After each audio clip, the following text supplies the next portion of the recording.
je ne les écouterai pas. Ézéchiel, chapitre 9. Puis il cria d'une voix forte à mes oreilles.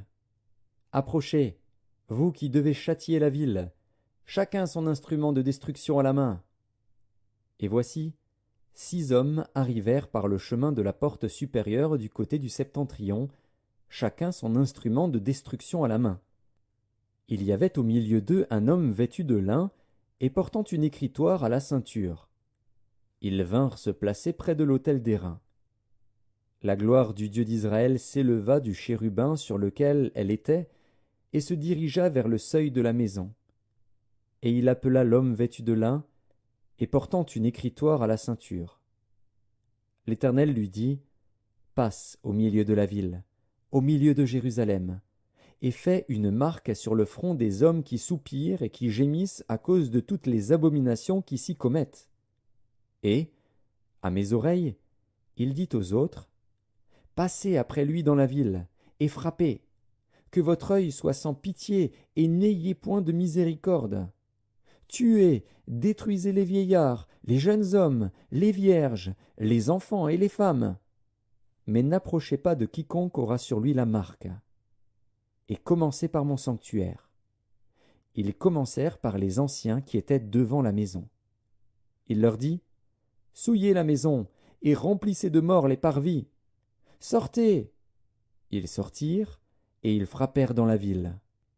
Comme ils frappaient, et que je restais encore, je tombais sur ma face, et je m'écriais, ah!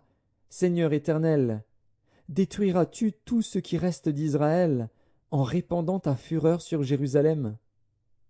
Il me répondit, l'iniquité de la maison d'Israël et de Juda est grande, excessive. Le pays est rempli de meurtres, la ville est pleine d'injustice, car ils disent, l'Éternel a abandonné le pays, l'Éternel ne voit rien.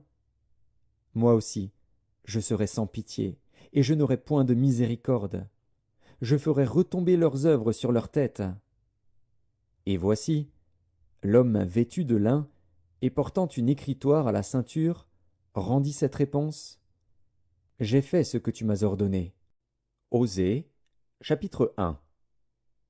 La parole de l'Éternel qui fut adressée à Osée, fils de Béhéri, au temps d'Ozias, de Jotham, d'Akaz, d'Ézéchias, roi de Juda, et au temps de Jéroboam, fils de Joas, roi d'Israël.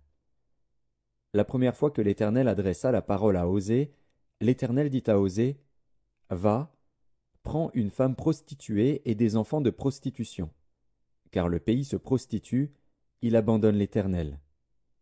Il alla, et il prit Gomère, fille de Diblaïm.